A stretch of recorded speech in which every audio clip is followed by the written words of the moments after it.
주 예수의 이름 높이세 온 땅을 덮는 깃발처럼. 오늘 우리에게 주시는 하나님 말씀은 구약성경 중에 창세기 4장 1절에서 7절까지 말씀입니다. 구약성경 5면에 있는 창세기 4장 1절에서 7절 말씀입니다. 이 계시의 말씀을 봉독할 때에 살아계신 하나님의 음성을 들을 수 있기를 바랍니다. 아담이 그의 아내 하와와 동침함에 하와가 임신하여 가인을 낳고 이르되 내가 여호와로 말미암아 득남하였다 하니라.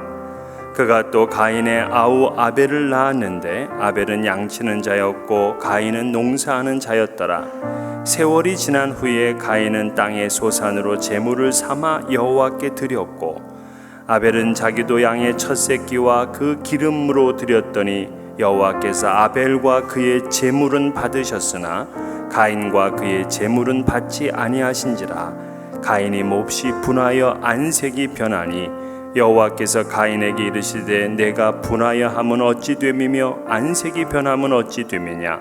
내가 선을 행하면 어찌 낯을 들지 못하겠느냐. 선을 행하지 아니하면 죄가 문에 엎드려 있느니라. 죄가 너를 원하나 너는 죄를 다스릴지니라. 아멘.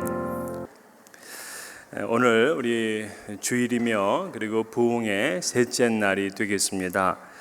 우리 첫째 날, 둘째 날 우리 큰 은혜를 받았고 또 우리 젊은 친구들도 많은 도전을 받았습니다. 아마 여러분 마음에도 큰 결단이 있을 겁니다. 우리가 부흥회를 끝나고 부흥회의 열매를 어떻게 거둘 것인지 참 기대가 됩니다. 저는 여러분의 삶이 변화되고 또 여러분의 삶에서 열매가 많이 맺히기를 그렇게 기대합니다. 그러한 마음으로 오늘 셋째 날 마지막 하나님의 말씀을 또 우리 조 목사님을 통해서 듣도록 하겠습니다. 오늘 우리 제목은 하나님이 찾으시는 예배자라는 제목의 말씀인데요. 우리 목사님은 예배에 대해서 수십 년간을 연구하고 또 그러한 일에 참여하고 또 신학교에서 가르치고 전국적으로 많은 세미나를 인도하시고 하는 다 예배에 대단한 전문가입니다. 그래서 오늘 주시는 이 말씀 여러분 마음에 꼭 새기셔서 예배가 회복되고 하나님 앞에 온전한 예배를 드릴 수 있는 그러한 거룩한 은혜가 여러분 모두에게 임하기를 축복합니다. 우리 조 목사님 나오실 때 우리 할렐루야로 함께 인사하시겠습니다. 할렐루야.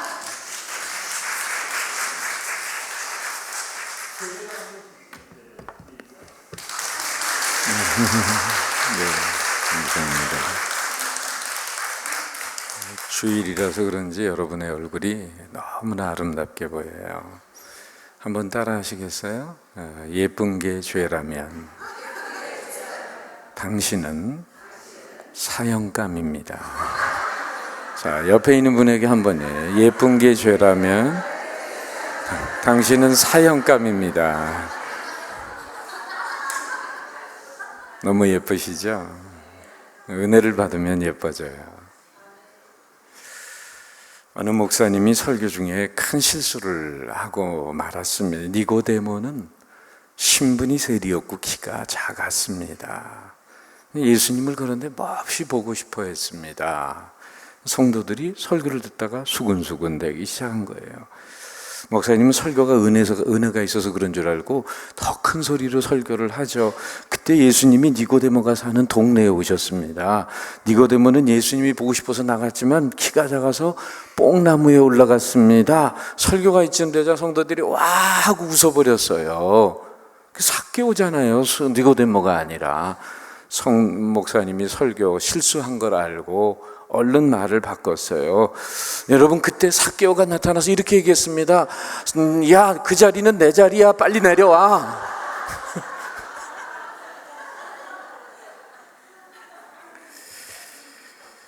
우리가 올바른 방향으로 가지 못하면은 엉뚱한 방향으로 열심을 내게 돼 있습니다.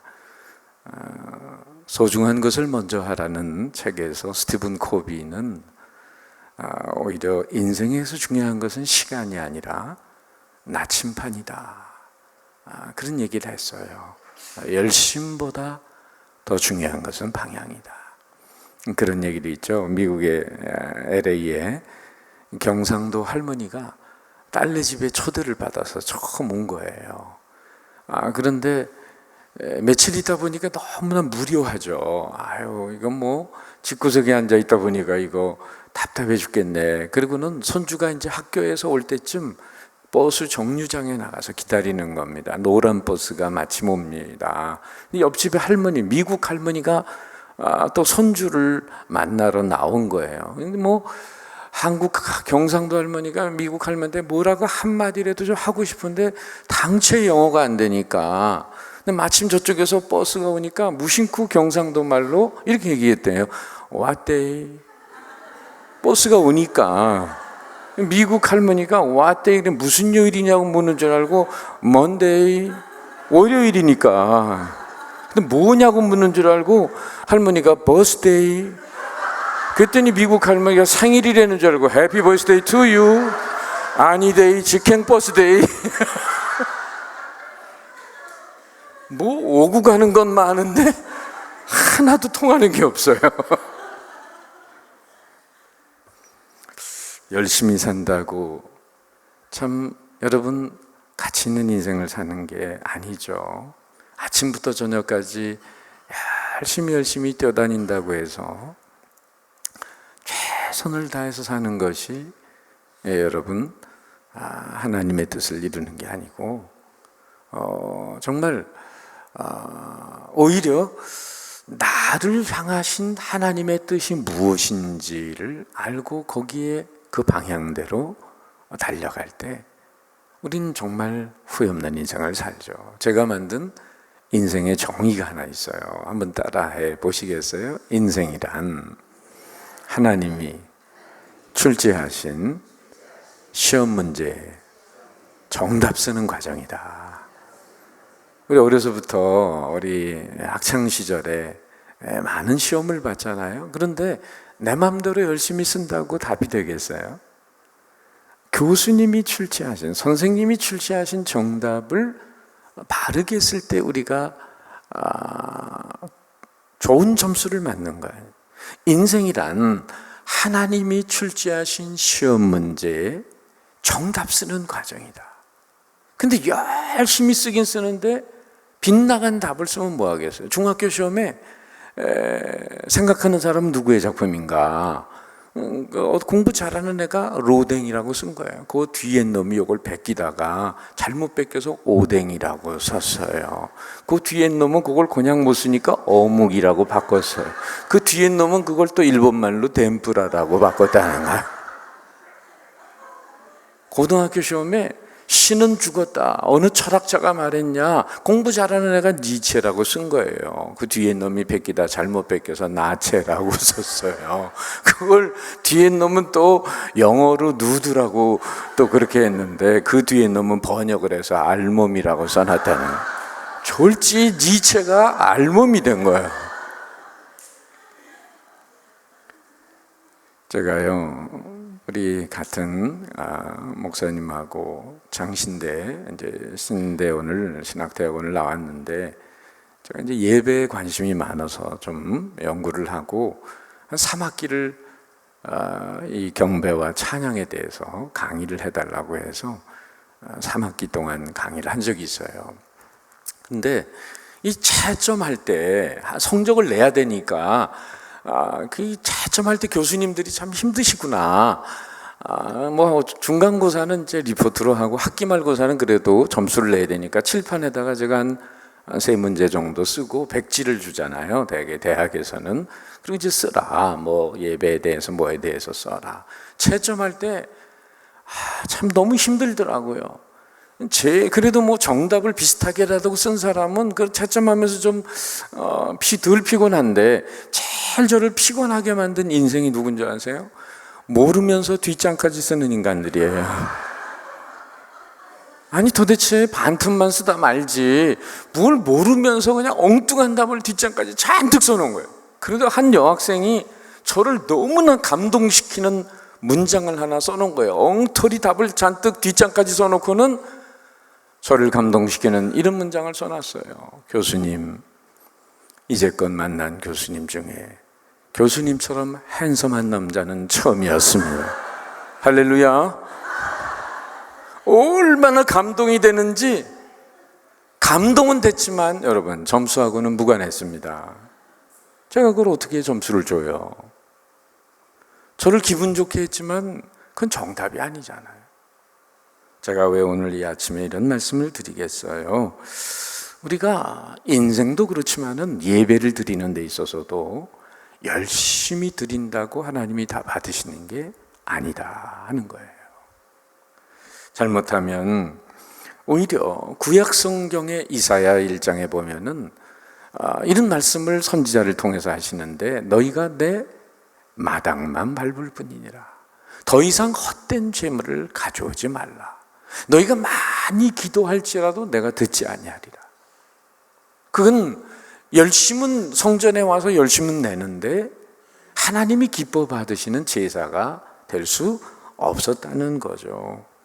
여러분, 예배의 정의를 저는 제 책에도 썼지만은 예배는 하나님과의 만남입니다. 한번 따라합시다. 예배는 하나님과의 만남입니다. 사실 에덴 동산에서 하나님과의 첫 번째 만남이 있었어요. 그러나 그 선악과 사건으로 그 만남이 깨어진 거예요. 예배의 역사를 보면, 그래서 하나님께서 가죽옷을 입히시면서 죄인들을 정말 구속의 은혜를 베풀면서 하나님이 주도적으로 만나주시는 거예요. 그래서 아까 목사님이 처음에 말씀을 통해서 예배를 시작할 때 그걸 뭐라고 그래요? 예배의 부름이라고 하잖아요. 예배의 부름. 누가 부르는 거예요? 그게 동산나무 뒤에 숨어있는 아담을 부르시는 하나님의 첫 번째 음성. 아담아, 네가 어디 있느냐? 몰라서 물으시는 게 아니라 죄인을 만남의 자리로 초대하시는 것이 바로 예배인 거예요. 자, 그런데 여러분, 만남이 있는가 하면은 마주침이 있어요. 만남과 마주침은 다른 것입니다. 진정한 만남은 상호 간의 눈뜸이죠. 영혼과 인격의 진동이 없으면 만남이 아니라 한순간의 마주침이에요. 바로 1시간 예배를 들으면서도 우리가 잘못하면은 하나님과의 깊은 만남이 아니라 마주침이 될 수 있는 거예요. 형식적인 예배, 습관적인 예배, 간절함과 사모함이 없는 예배, 사람 만나러 오는 예배, 사업 건수 올리려고 오는 예배, 그리고 일주일 동안 지은 죄 씻으러 오는 소위 세차장 예배. 이런 예배는 하나님과의 만남이 아니라 마주침인 거예요. 버스에 같이 탔다고 해서 여러분 동행이 아닙니다. 그건 동승이에요. 예배당에도 동승은 할 수 있는데 동행이 안 될 수가 있어요. 바로 악수를 한다고 여러분 마음까지 다 주지 않을 수 있거든요. 손은 잡았지만은 마음이 안 가는 사람들이 있어요. 오늘 예배를 드림으로 하나님의 은총을 높이고 우리가 아울러 복을 누리는 순간이 되지만은 그 축복을 다 경험하는 게 아니에요. 오늘 주신 말씀을 통해서 하나님이 찾으시는 예배가 어떤 예배일까? 우리가 창세기 4장의 가인과 아벨의 예배를 잘 아는 말씀이에요. 그러니까 오늘 왜 아벨의 제사는 받으시고 가인의 제사 제물은 받지 않으셨는가? 여기 구속사적인 관점에서 볼 때 아벨은 피의 제사를 드렸고 양의 첫 새끼로 드렸고 가인은 곡물로 드렸다. 물론 그런 구속사적인 관점에서 볼 때 그런 얘기를 할 수 있어요. 그런데 성경적으로 해석을 한다면 히브리서 11장 4절에 보면은 이런 말씀을 하고 있습니다. 믿음으로 아벨은 가인보다 더 나은 제사를 드렸으니 의로운 자라는 증거를 얻었다라고 말합니다. 그러니까 히브리서 기자는 가인과 아벨의 제사에 대해서 이걸 믿음의 차이라고 분명하게 말해주고 있는 거예요. 그러면 그 믿음의 차이라는 게 뭐냐? 첫째는 단순히 가인은 땅의 소산으로 드렸는데 이 4절에 보면 양의 첫 새끼라고 하는 이 첫이라는 단어가 중요하다는 겁니다. 하나님은 언제나 처음 것을 자신의 것으로 간주하고 계세요. 여리고성도 그래서 전리품을 취하지 말라. 처음 것은 다 내 것이니라. 지혜왕 솔로몬이 잠언 3장 9절 이하에 그런 말씀하세요. 네 재물과 소산물의 처음 익은 열매로 여호와를 공경하라. 그리하면 네 창고가 가득히 차고 네 집틀에 새 포도즙이 넘치리라. 이런 은혜가 있길 축원합니다. 이같이 하는 말씀은 뭘 의미하냐면 가인과 아벨의 제사의 첫 번째 차이는 하나님을 향한 정성된 마음의 차이였다는 겁니다. 유치한 것 같지만은 우리가 첫 월급 받으면 부모님께 드리는 사람이 있잖아요. 그런 것처럼 우리가 하나님께도 이 최선의 것으로 최고의 가치로 돌려드리니 워십이라고 하는 이 월십의 원어는 영국의 앵글로색슨어인 웨어드스키프라는 단어에서 나왔는데 영어에서 말하듯이 월드, 가치 플러스 쉽이라는 신분의 합성어입니다. 최상의 가치를 그분에게 돌려드리는 것이 예배입니다. 그런데 여러분, 한국교회가 왜 새벽 기도를 그렇게 열심히 합니까? 또 여기 와서도 여러분 열심히 하시잖아요. 저 시간을 하나님 앞에 드리는 거예요. 처음 그 첫 것을 드리는 거예요. 어느 목사님이 그런 얘기를 하셨대요. 도대체 어느 놈이 새벽 기도를 만들어가지고 이렇게 목회를 힘들게 하나. 어느 놈이에요? 예수님이에요. 마가복음 1장에 보면 새벽 한적한 곳에 미명에 나가서 기도하신 분이 예수님, 새벽 기도의 원조시잖아요. 자, 이 처음 것을 하나님 앞에 드릴 때 하나님 나머지를 주장하세요. 피아노 조율할 때 보면은 시, 도움을 조율사가 합니다. 그리고 나머지를 그것을 기준으로 해서 맞추는 거예요. 바로 그런 것처럼 우리가 정말 내일 결혼식이라고 한다면은 누가 나보고 놀러 가자고 하면 놀러 갈 수 있어요? 나의 결혼식이 지금 내일인데 내일 누가 놀러 가자고 한다면 놀러 갈 수 없잖아요. 다 사양하게 되죠. 왜? 가장 중요한 나의 일생일 때 결혼식이 있으니까. 성경은 너는 마음을 다하고 목숨을 다하고 뜻을 다해 주 너의 하나님을 사랑하라 하셨습니다. 이 대장금 드라마 기억하시죠? 이 대장금 드라마에서 장금이가 민종호한테 말하는 대사가 이런 게 있어요. 뭐냐면은 음식을 만드는 사람은 음식을 드시는 분이 웃는 모습을 상상하며 준비합니다. 그러니까 임금님 수라상을 준비하는 여인들은 임금님이 자신들이 정성스럽게 만든 음식을 맛보면서 이야, 무릎을 치면서 기가 막히구나, 이거 누가 만들었냐, 이 모습을 상상을 하면서 임금님 수라상의 음식을 준비한다는 거예요. 이 대장금의 여인들이. 여러분, 그러면 임금님이 아니라 만왕의 왕 되신 하나님이 우리의 예배를 받으시는데 우리는 어떤 마음과 어떤 정성을 가지고 하나님을 예배할 때 하나님이 기쁘게 받으시겠습니까?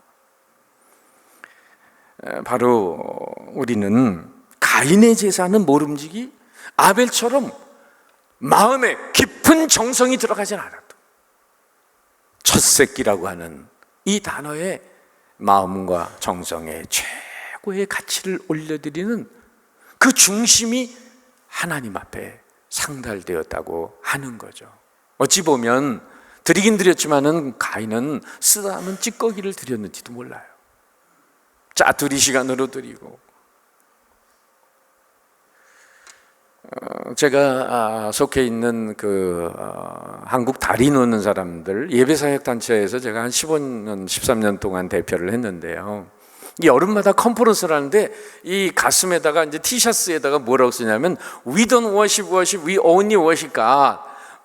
우리는 예배를 예배하지 않습니다. 우리는 오직 하나님만을 예배합니다. 이 영어 문장을 딱 써가지고 박아놨어요.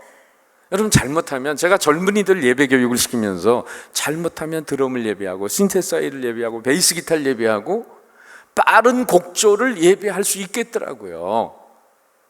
그래서 우린 예배를 예배하지 않습니다. 오직 하나님만을 예배합니다. 성가 음악을 악기로 연주하더라도 잘못하면 음악을 예배할 수 있다는 거예요. 유명한 독일의 저항신학자 보네포 목사님은 이런 얘기도 하셨어요. 당신의 책에서 가급적이면 화음으로 노래하지 말라. 어제 목사님하고 같이 화음 넣고 노래했는데, 그 보네포 목사님은 화음을 가급적이면 넣지 말고 단성으로 노래하라. 그 이유가 뭔지 아세요? 화음 넣다가 예수님 까먹는다. 얼마나 일리가 된 얘기예요. 음악의 기교를 부리고 사부, 테너, 베이스, 소프라노, 엘토 합창을 하지만은 때론 멋있죠. 그렇지만은 그것이 우리의 음악적인 기교와 우리의 어떤 실력을 나타내는 도구로 끝난다고 한다면 하나님 예배를 받으실 수 없는 겁니다. 양의 첫 새끼에 있는 아벨의 마음, 오직 하나님만을 높이고자 하는 그 아벨의 마음이 참으로 하나님이 기뻐 받으시는 거예요. 아브라함이 이삭을 바치듯이, 마리아가 옥합을 깨트리듯이 바로 최고의 정성과 가치를 올려드리려고 할 때 거기에 하나님이 기뻐 받으시는 겁니다. 할렐루야. 두 번째, 또 보면 가인과 아벨의 제사는 그 중심, 동기와 목적의 차이가 있었어요. 오늘 성경 4절에 보면 아벨과 그 제물은 받으셨으나 가인과 그 제물은 받지 않으셨다. 개역 성경으로 표현하면 아벨과 그 제물은 연락하셨으나 가인과 그 제물은 연락하지 않으셨다. 이 히브리어 성경이나 영어 성경에 보면은 동격으로 되어 있어요. 카인 and his offering, 아벨 and his offering. 여러분, and라는 동격은 제물 이전에 제물 드리는 자의 중심을 보셨다는 것입니다. 하나님은 사람의 외모를 보지 않고 중심을 보시죠. 그래서 믿음 없이 드린 것은 베푸신 은총에 대한 응답으로, 리스폰스로 하나님 앞에 감사와 찬양과 경배를 그 감사의 기초에서 올려드리는 것이 아니라 뭔가 아벨의 마음은 받아내려는 보상의 마음을 가지고 주 앞에 나와 예배를 드린다는 겁니다. 여러분 따라합시다. 예배는 받음의 정신이 아니라 드림의 정신입니다. 여러분, 우리가 어떤 그 목적으로 우리가 교회를 나와서 예배를 드리는 겁니다. 예배의 목적은 다른 데 있잖아요. 예배의 목적은 나를 창조하신 하나님의 은혜, 나를 구속하신 하나님의 은혜, 그리고 지금까지 살아오면서 알게 모르게 나를 보호하시고 인도하신 하나님의 전적인 은혜에 대한 리스폰스로 감사와 찬양과 경배를 드리려고 나오는 것입니다. 더 이상 어떤 것을 받기 위해서 나오면 예배가 아닙니다. 하나님을 산신령과 산타크로스 할아버지로 전락을 시키고 마는 거예요. 영철이라는 아이가 선교사님이 와서 이제 선교 보고를 하는 예배에 참여했어요. 그런데 그 아이가 예배 끝나고 선교사님을 만나고 싶다는 거예요. 그래서 선교사님이 아이가 어려서부터 이 선교의 꿈이 많구나. 그랬더니 대뜸 만나서 하는 얘기가, 영철이가, 선교사님 외국에 많이 계셨죠? 저 우표 좀 주세요. 마치 그렇게 표현하는 것처럼 여러분, 우리가 하나님을 예배하는 목적이 뭐예요? 교회 나오는 출석의 동기를 어떤 분이 조사해 봤는데 20대는 주로 교제하기 위해, 30대는 신령한 탐구를 위해, 40대는 어딘가 소속감을 갖고 싶어서, 50대는 명예를 위해, 집사장상 권사가 되어서, 60대는 먹는 재미로, 70대는 장례식 때문에. 여러분은 왜 나오셨어요? 어제도 그런 말씀 드렸지만 사도행전 3장의 성전 미문 앞에 앉는 안진뱅이처럼 나오긴 나오는데 무엇을 얻을까 하여 바라보거든. 성전 안에서 되어지는 그 은혜에 대한 감격이 소망이 아니라 그저 그 성전을 출입하는 사람들의 주머니에서 어떻게 하면 동량을 얻어낼 수 있을까 하는 그런 인간적인 기대와 보상의 마음을 가지고 나온다면 그것이 바로 가인의 제사라는 것입니다. 어떤 아버지가 늦게 예배당에 나타나서 이 아들하고 예배를 드리고 나가면서 오늘 목사님 설교 형편없었지. 그걸 설교라고 하는지. 오늘 성가대 찬양 형편없었지. 그걸 찬양이라고 하는지.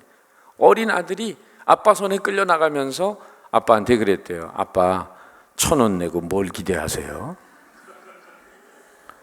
이런 싸구려 예배를 드리는 인간들이 있어요.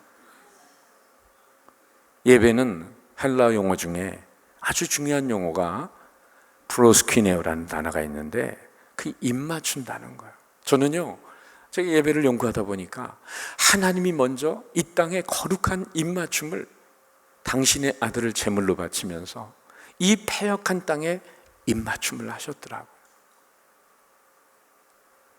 그 엄청난 아들을 희생하면서 죄인들을 만나주시기 위해서 아들을 보내셨고 그 아들을 제물로 십자가에 바치면서 이 죄인된 세상에 입맞춤을 하시러 오셨는데 바로 그 죄의 구속함을 받은 죄인들이 은혜에 감격해서 주님 앞에 나가서 거룩한 입맞춤을 하는 순간이 찬양으로 기도로 입맞춤하는 순간이 바로 예배라고 하는 사실이에요. 그런데 가룟 유다는요, 예수님을 입맞춤으로 팔아먹었어요. 네가 입맞춤으로 인자를 파느냐. 제가 예배 사역자들을 많이 보면서 제가 그런 권면을 했는데요, 예배꾼들이 많더라고. 예배 인도꾼들도 있고 하나님을 예배하는 일을 통해서 자신의 야망을 성취하는 이런 부분들에 강력한 제가 도전을 했습니다. 인자를 입맞춤으로 파느냐. 우리도 잘못하면 이 거룩한 입맞춤인 예배를 통해서 하나님이 베푸신 은총에 대한 리스폰스로 감사와 찬양과 경배를 순수한 마음으로 올려드리지 못하면 어쩌면 가룟 유다의 입맞춤이 될 수도 있다는 거예요. 우리가 예배를 드리는 분명한 예배의 기초는 바로 감사입니다. 시편 100편 4절에 나오는 것처럼 감사함으로 금에 들어가며 찬송함으로 그 궁정에 들어가는 거죠. 여러분, 예배는 더 이상 하나님 앞에 무엇을 기대하는 마음으로 나오는 게 아니라 이미 베푸신 은총에 감사하고 감격하며 마음과 전심을 다해 감사하고 찬양하고 경배를, 감사는 예배의 기초가 되고 찬양은 예배의 무리지 다리가 되고 경배는 예배의 핵심이 되는 거예요. 만약에 여러분 돈을 벌기 위해 예배하고 청중 사로잡기 예배하고 병 고치기 예배하고 문제 해결을 위해 어떤 프로젝트 달성을 위해 예배하고 우리가 하나님 예배함에 있어서 현실적인 목적을 달성하게 예배한다면 마치 이 영과하고 똑같아요. 사랑하는 여인에게 나는 당신을 무지무지 사랑합니다. 그런데 예금 통장하고 도장 좀 주실래요? 나는 당신을 너무너무 사랑합니다. 당신 비시카드하고 비밀번호 좀 주실래요? 정말 사랑하면 내 모든 것을 줘도 아깝지 않은 거 아닙니까? 예배의 본질을 우리가 잘 알아야 합니다. 사실 생각해 보면 하나님의 은혜가 아닌 게 없어요. 여러분, 이 하나님의 창조의 은혜, 시간이 없어서 긴 말씀 못 드리지만 이 속눈썹, 속눈썹은 먼지 들어가지 말라고 붙여놓은 건 이해를 했는데 이 윗눈썹은 하나님이 왜 만드셨을까요? 오랫동안 묵상했어요. 이 윗눈썹을 왜 만드셨을까? 묵상했더니요, 여기 이마에서 이제 더운 날 땀이 있잖아요. 땀이 내려오는데 이 윗눈썹이 없으면은 이 소금기 있는 물이 눈 안으로 들어가면 얼마나 눈이 아리겠어요. 하나님이 그걸 다 하시고 여기다가 제방 공사를 해놓으셨어요. 땀을 돌려 인도하신 하나님을 찬양합니다. 콧구멍이 여러분 아래로 뚫린 거에 대해서 감사해 보셔서 위로 뚫리지 않고, 비가 오는 날 위로 뚫려 봤어요. 둘러보세요. 내 잔이 넘치나이다. 얼마나 힘들어.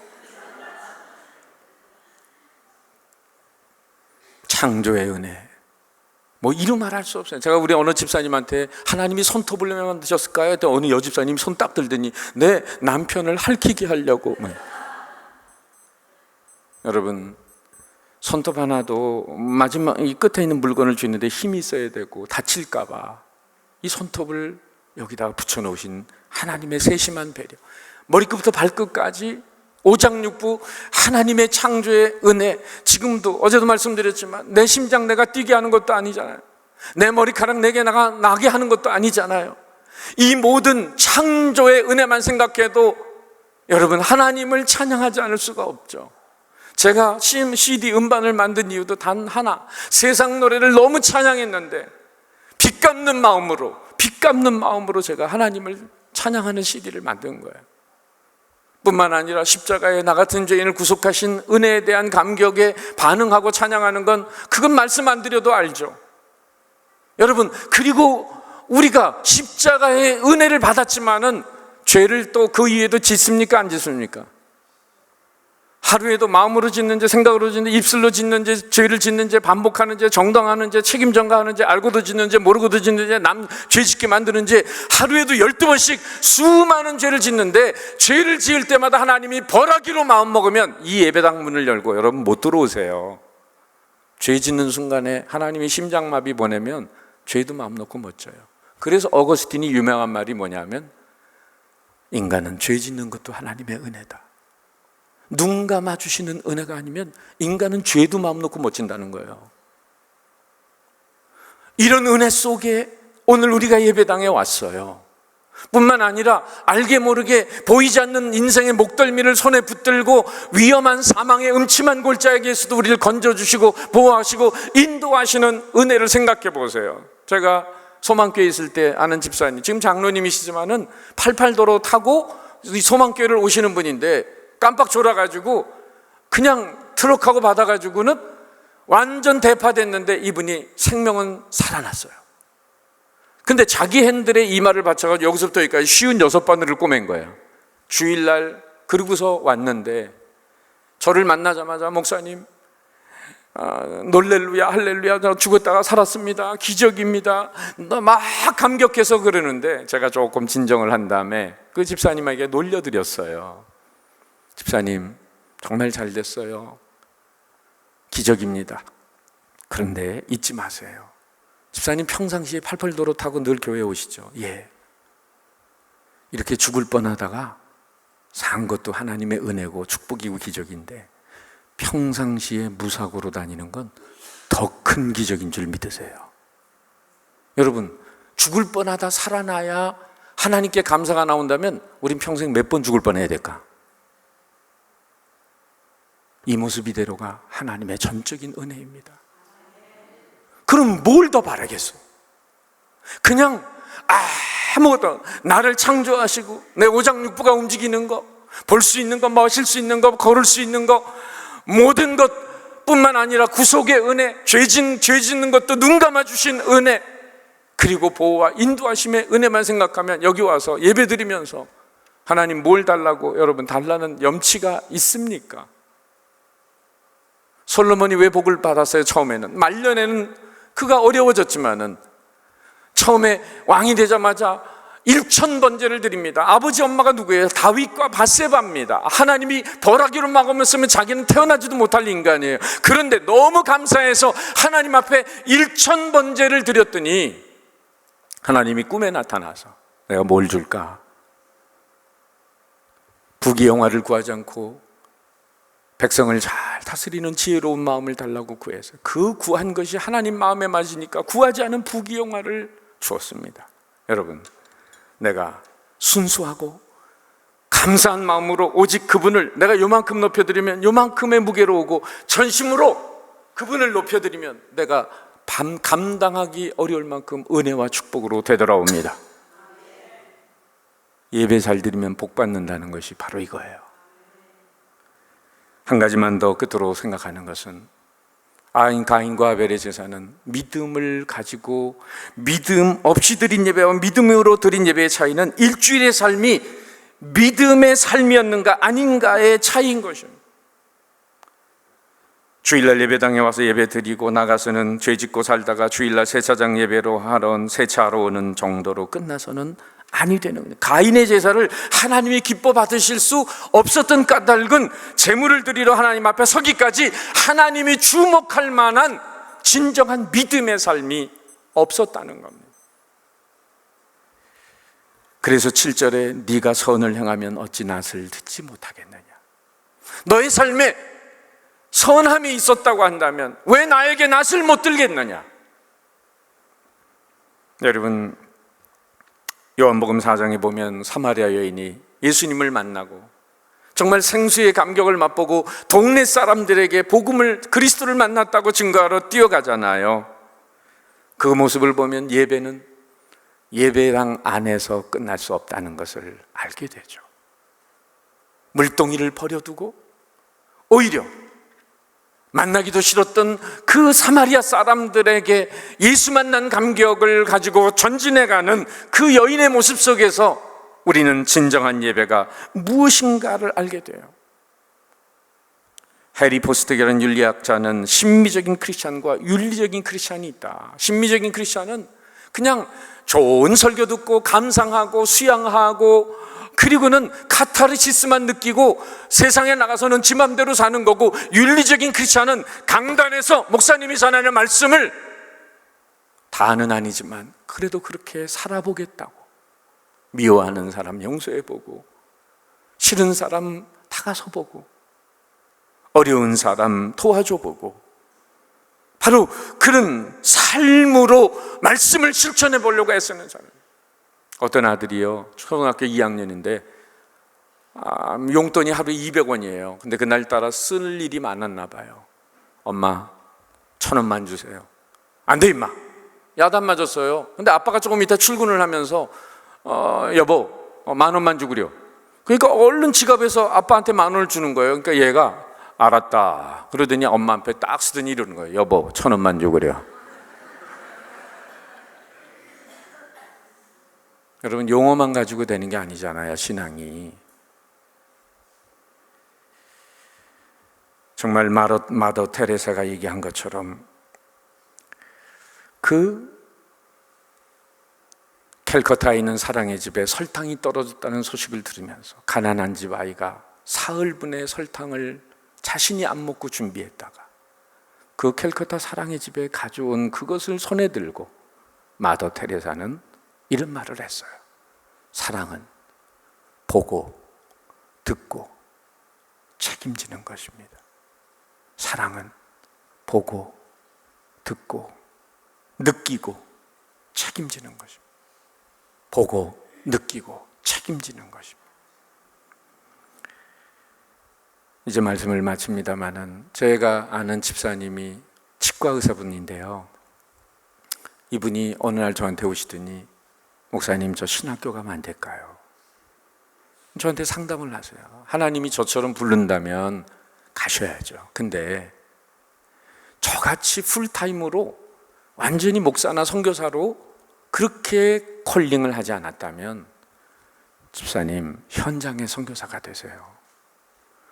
치과에 오는 사람은 누가 구원합니까? 제가 그렇게 도전했어요. 치과에 오는 사람은 누가 구원합니까? 그랬더니요, 이분이 깊은 생각을 하고 그 다음부터 치과에 가면 환자들이 그냥 누우면 보이는 게 천장밖에 없거든요. 이분이 천장에다가 성경 말씀을 갖다 붙이기 시작했어요. 누우면 수고하고 무거운 짐진 자들아 다 내게로 오라, 주 예수를 믿으라, 그리하면 너와 네 가족이, 계속 갈아 끼는 거예요. 그리고는 고구마 전도를 하는 거야. 한 5-6번 치료 끝나면 예수님 한번 믿어보세요. 너무 좋습니다. 지금도 이러고 계세요. 삶의 예배자, 진정한 삶의 예배자. 사랑하는 여러분, 아브라함과 마리아처럼 최고의 사랑과 정성으로 무엇을 받아내고자 하는 마음이 아니라 이미 받았기 때문에 감사함으로 하나님 앞에 감사와 찬양과 경배하는 예배자.